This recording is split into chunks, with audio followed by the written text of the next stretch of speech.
Recording in progress. Assalamualaikum warahmatullahi ta'ala wabarakatuh. Bismillahirrahmanirrahim. Wa bihi nasta'in. Subhanaka la ilma lana illa ma'allamtana innaka antal alimul hakim. Allahumma salli ala sayyidina Muhammadin nur al-muzibi nisyan binurihi wa ala alihi fi kulli lamhatin wa nafasin adada ma wasi'ahu inka amin amma ba'du. Yes. Apa khabar semua? Dan saya harap kamu dalam keadaan yang sihat, dalam keadaan yang ceria dan dalam keadaan yang bersedia. Jadi pada pagi ini insya-Allah kita akan sama-sama tengok tajuk iaitu alam sekitar, alam sekitar ataupun tajuk akhlak.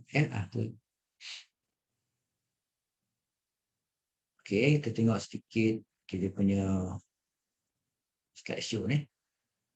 Okey, ni kita tengok sikit. Ni industri, cuba kau tengok perhatikan nama alam sekitar ni.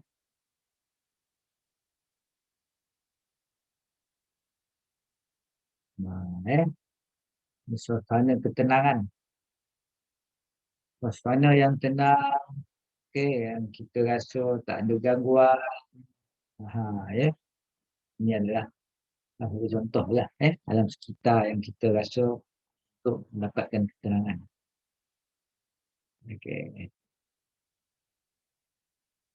Kicauan burung, air terjun, seronok lah. Jadi kalau kita stres contoh dalam PKP ni kita stres, bolehlah kita cari tempat yang boleh menenangkan fikiran kita. Itu adalah jadi tajuk kita pada hari ini adalah pelajaran yang ke-20. Alam sekitar adalah penenang bagi minda. Jadi kalau kamu ada buku teks tu, kamu boleh buka muka surat 119. 119.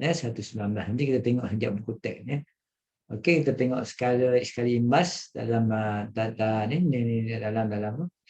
dalam saya punya PowerPoint ni.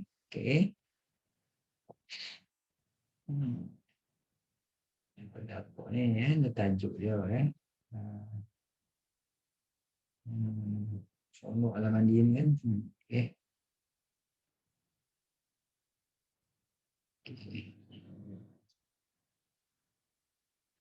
Tengok objektif pembelajaran kita pada hari ni.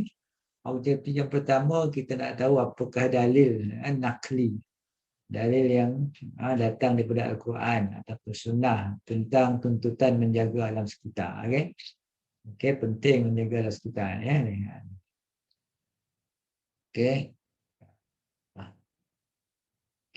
Tuntutan menjaga alam sekitar. Yang kedua, menerangkan 3 adab menjaga alam sekitar. Dapat kamu berikan macam mana adab gitu. Ataupun disiplin diri kita, undang-undang nak menjaga supaya alam sekitar itu dapat dikekalkan dia punya ekosistem dalam dia punya keharmonian. Yang ketiga, apakah hikmah? Dapat kamu senaraikan 3 hikmah daripada menjaga alam sekitar. Ini tajuk hari ini ringkas saja, iaitu alam sekitar, sebab kalau kamu dah ada belajar sains atau biologi, mungkin kamu dah belajar tentang ekosistem, cara menjaga alam sekitar. Okey.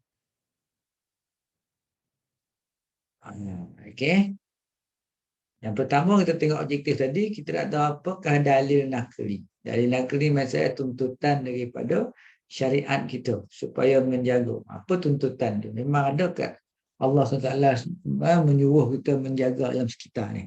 Ada. Memang disuruh. Kerana alam sekitar ni adalah salah satu adalah salah satu kita punya sumber.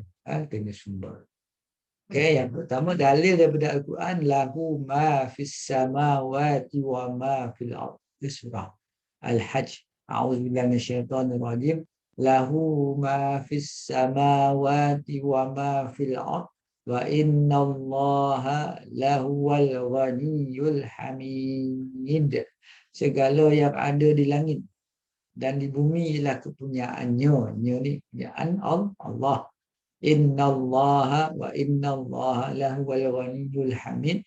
Sesungguhnya Allah dialah yang maha kaya lagi maha terpuji. Maksudnya yang berada di langit dan berada di bumi. Itu kepunyaan Allah. Maksud kita tak boleh membuat sesuatu bukan hak kita. Faham tak tu ya?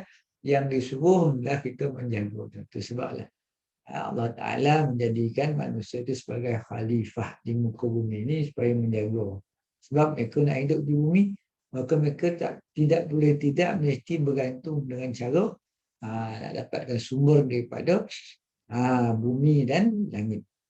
Ya, jadi kena jaga. Maka ayat ni menunjukkan langit dan bumi adalah milik Allah. So kena jaga. Maka dalam ayat lain Allah berfirman, wa iza qila lahum la tufsidu fil ardi qalu innama nahnu muslihun ala innahum humul mufsiduna walakin la yash'urun. Dan apabila dikatakan kepada mereka, janganlah kamu membuat bencana dan kerosakan di muka bumi. Sebab Allah beritahu as-samawat kan al-ardi adalah kepunyaan Allah. Jangan buat kan. Maka Allah kata jangan buat kerosakan, jangan buat bencana. Mereka menjawab, sesungguhnya kami orang yang hanya membuat kebaikan. Innama nahnu muslihun. Seolah-olah mereka nak buat kebaikan, tapi ala innahum, ketahuilah, dijawab oleh Allah, bahawa sesungguhnya mereka itulah orang yang sebenarnya membuat bencana dan kerosakan, tetapi mereka tidak menyedari. Ini setiap kerosakan di atas muka bumi ini dilakukan oleh manusia, tetapi manusia merasa mereka itu adalah muslih, orang yang nak memperbaiki, membuat kebaikan konon dia, maka sebenarnya tidak. Mereka itu adalah orang yang disunahkan. So kena jagalah. Maksudnya kalau kita dah ambil benda satu-satu bahan daripada bumi itu, kita kena ganti balik lah kan. Macam kita tobang pokok hutan, tanam balik hutan tu. Itu maksud kan. Macam tu lah kan. Okey. Ni dah hadap. Masuklah kita yang kedua. Topik kita yang kedua, iaitu macam mana cara kita nak beradab dengan alam sekitar ni, nak mengokalkan gambar latar belakang kan, supaya air itu tak tercemar. Kita tengok sungai kat Seremban ni lah contoh kan, sungai kat Seremban ni kan, nak mandi pun risau, takut kan, kok mandi badan gatal-gatal kan. Patut mandi jadi bersih, ni mandi jadi kopoh dah tu kan. Yang pertama, adab yang mengekalkan ekosistem kehidupan flora dan fauna agar tidak terancam dan terputus. Kekalkan ekosistem ni. Apa itu yang masukkan ekosistem ni? Okey? Kita tengok. Saya dah tengok tadi.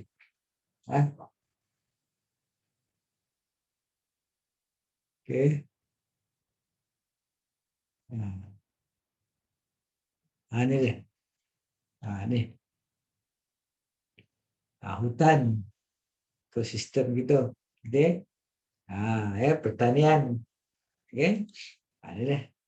Jadi semua aktiviti manusia tu yang dikatakan tadi kan, yang dikatakan muslihun tadi, dia buat tebang hutan, ya. Maksud hutan kita tebang tu oksigen semua. Ini kaitan duanya ni sains, kesan aktiviti manusia terhadap ni dah ekosistem kita ni, ya, tak jaga ni. Kepentingan mengekalkan sistem stabil seimbang manusia saling berkait rapat dengan sistem. Okey, manusia mempunyai keperluan. Okey, rumah hijau, apa tu? Ozon tu jadi nipis, maka matahari tu dia taris tambah. Tak nipis tu kan. Dia punya penapis dia tak apa. Okey, suhu naiklah. Okey, okey, antara lagi ni dah. Boleh tergugur lah dalam ini caralah kaedah mengurangkan kesan rumahkan abad tu dalam pokok balik, mengenakan denda, okey, masuk, mengadakan, denda kita nak kekalkan tu. Ini menjalankan pembakaran, yang ni Ya, menguangkan kenderaan dia ada jalan raya dengan cara berkongsi. Ya. Ni kita semula R&D lah. Okey.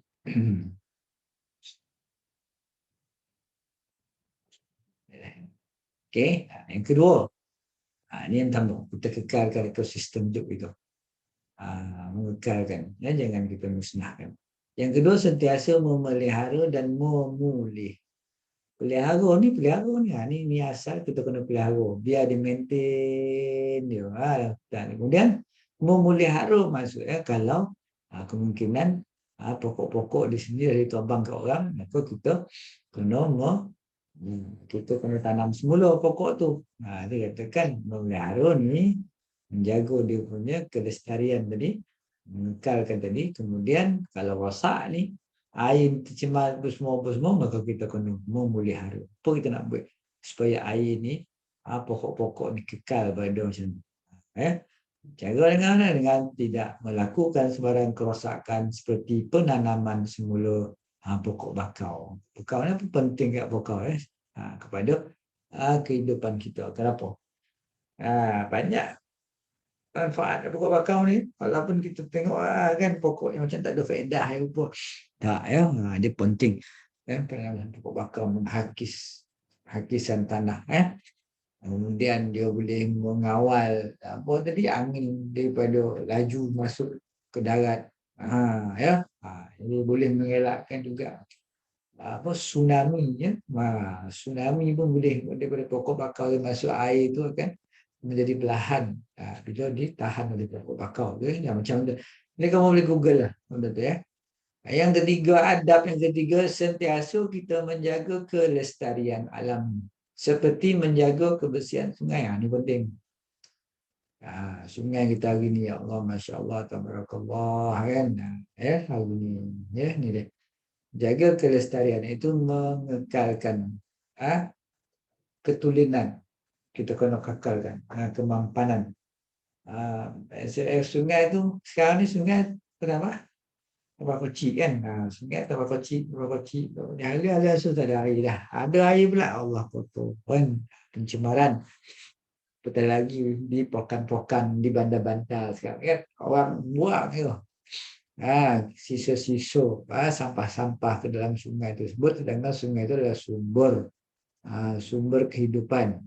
Sungai itu adalah sumber kehidupan. Yang keempat, sentiasa berusaha mengekalkan keceriaan dan kebersihan alam sekitar seperti bergotong royong membersihkan kawasan rumah dan asrama. Ini yang kadang-kadang kita nak tengok benda ni, maka kita perlu kepada kesedaran bahawa rumah yang kita duduk tiba tengok sampah di kawasan sekitar kita. Kemudian macam mana cara kita buang sampah. Kadang-kadang kita tengok ada di kawasan-kawasan perumahan tu dia cara tak dimasukkan dalam plastik tu. Maka dia letakkan sampah-sampah tu kan terbuka. Maka binatang lah. Binatang tadi jadi menyebabkan itu dah pencemaran dah tu. Jadi ini semua kena soda sendiri lah. So kalau di asrama tu, kalau kotor tu, kalau kamu tak ada kita buat gotong royong tu mungkinlah parahlah asrama tu sebab kesedaran diri sendiri ni tak ada. Tapi kalau ada kesedaran diri sendiri, insya-Allah kan dia tahu. Macam itulah juga dalam dom yang kamu duduk tu, dalam rumah kan. Asrama ni kawasan sekitar tu itu. Kemudian yang kelima, sentiasa mengamalkan cara hidup yang mesra alam sekitar seperti amalan kita semula. Itu yang kita buat tu. Tong kuning apa, tong hijau apa, tong biru apa, itu yang kita benda tu basic je kan, belajar daripada sekolah rendah dulu diajar ni masuk kat sini, tapi tinggal lagi kita tak amalkan. Tapi sebenarnya adalah tuntutan Al-Quran tuntutan daripada Al-Quran benar menjaga alam sekitar tu sebab kok kita buang kulit kulit yang kita makan tu gula-gula tu kan, dia campak walaupun sikit benda tu, tapi dia akan dia akan bertambah banyak, dia akan bercampur. Macam tu lah juga dengan laut kan, laut tu. Ada dokumentari tentang laut tu, kenapa ikan tu banyak. Sekarang ni ikan banyak mati sebab apa? Sisa-sisa plastik yang daripada sungai tu pergi ke laut tu, masuk ke laut. Maka ikan tu makan. Maka tu dah pencemaran lah. Ya. Yalah huma fis samawati wa ma fil ard. Ardi, bumi termasuk laut, sungai. Dia sentiasa berhemah dan tidak membazir menggunakan sumber air. Ni dah. Sumber air ini penting. Ya, kalau kamu belajar, kalau kamu tengok kan, kenapa kerajaan apa?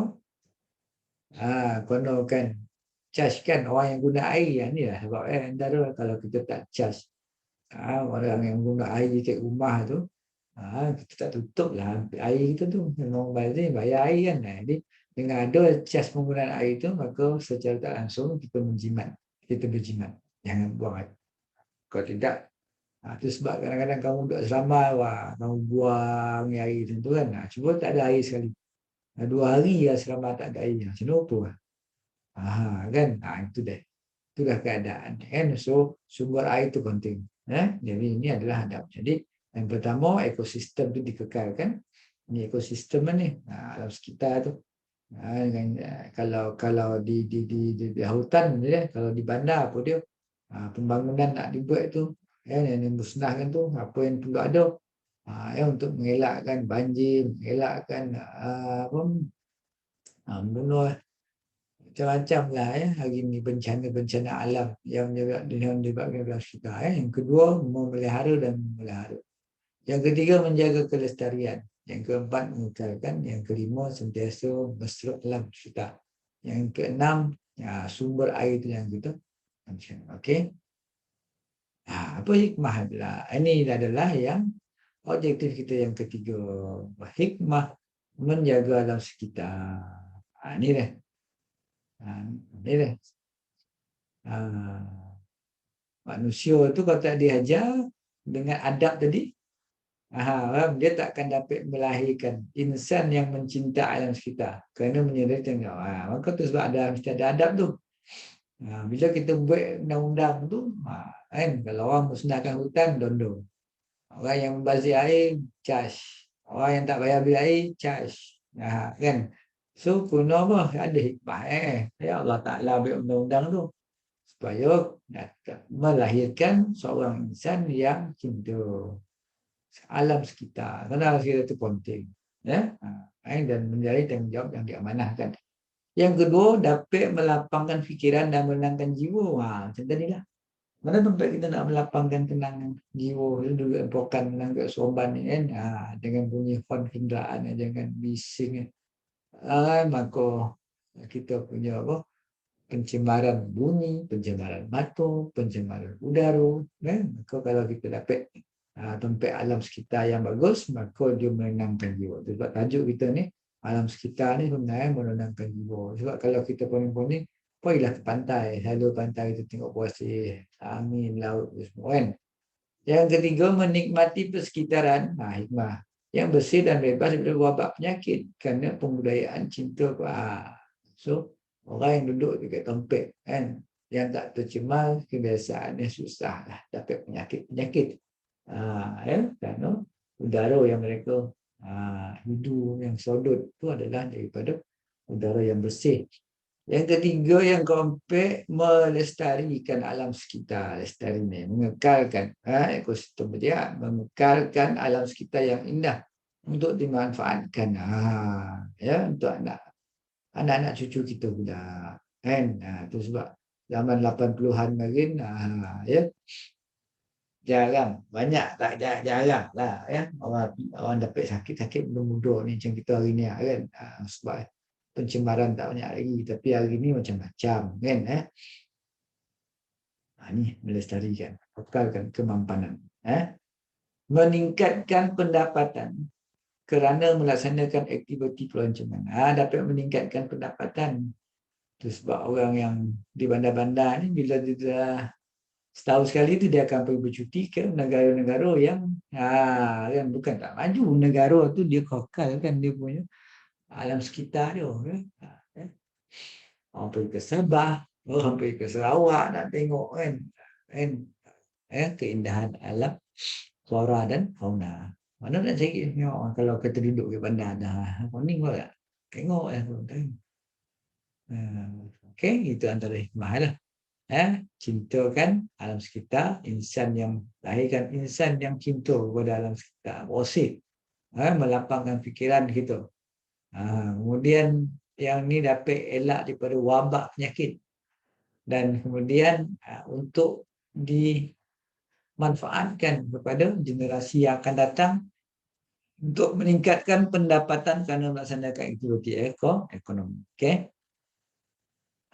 Latihan pengukuhan. Okey, sebelum kita tengok latihan pengukuhan, kita tengok buku teks je. Buku teks tu penting juga nak tahu tu. Ada buku teks ni. Ini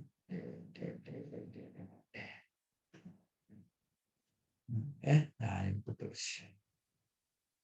Ini dalil nakli. Okey. Ini dalil nakli.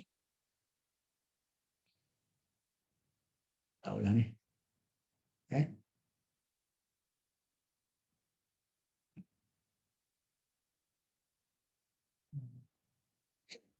Kira-kira dalil yang menunjukkan bahawa tuntutan adab menjaga.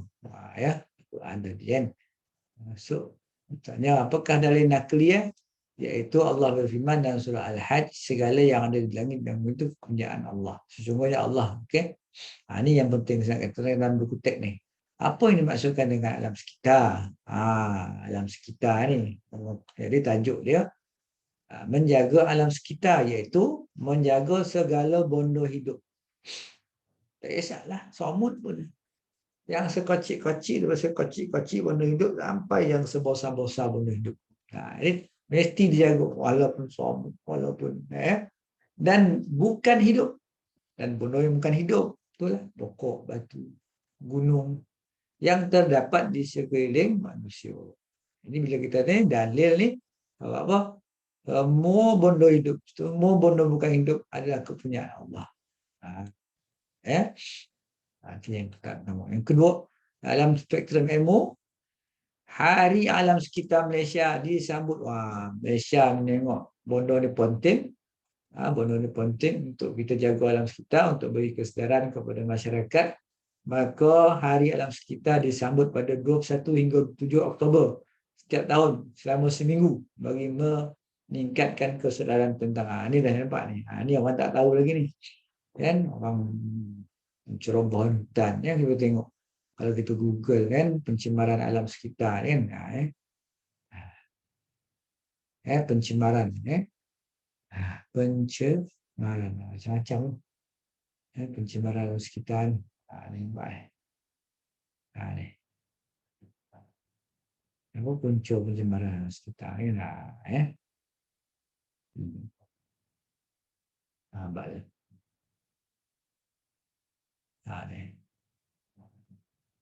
Kemajuan sesebuah negara tu tak boleh tidak dia akan menjadikan alam sekitar itu tercemar.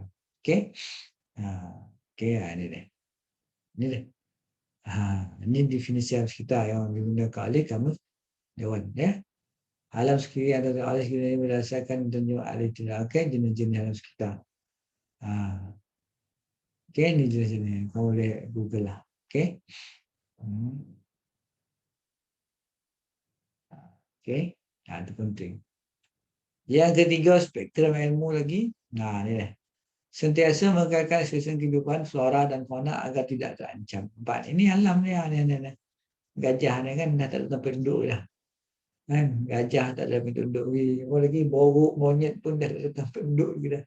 Duduk dekat taman sama-sama orang kita kan. Masuk ke taman. Itu jadi pencemaran. Pencemaran mereka tak ada lagi dapat hidup. Nampak ni. Penanaman sentiasa melihara dengan melihara. Ni menanam semula pokok-pokok hutan. Perlu dilakukan sekarang. Ini antara hikmah tadi lah. Okey. Yang penting. Okey, ni adab tadi. Okey, kemudian. Okey, hikmah. Ni spektrum ilmu lagi. Pelancongan yang berasaskan sumber dan pemeliharaan sekitar menjadi iaitu ekonomi lah dari segi ekonomi pelancongan pelancongan. Jadi antara itu hal kan yang kita negara yang menjaga alam sekitar yang cantik, memelihara dan memelihara alam sekitar tu. Contoh kalau kita pergi Langkawi kan, banyak tempat ada itu flora dan fauna, maka orang ramai nak pergi situ. Konam tengok keadaan semua jadi tu. Ni yang ya. Okey. Jadi okey. So dalam latihan ni, okey, nyatakan dalil nakli dan tuntutan jaga sekitar. Okey, kamu boleh beritahu ayat surah apa dan maksud dia. Itu antara. Terangkan 2 adab menjaga alam sekitar. Ada 6 tadi adab kan. Jadi bagi 1 atau saya bagi 2 adab. Okey. Uraikan 2 hikmah. Okey, 2 hikmah. Ni soalan PBD, pentadsiran bid'ah ni ada kita akan buat. Jadi ustazah kamu nanti dia akan tanya kamu apakah 2 hikmah menjaga 2 hikmah adab menjaga alam sekitar? Kamu kena jawablah.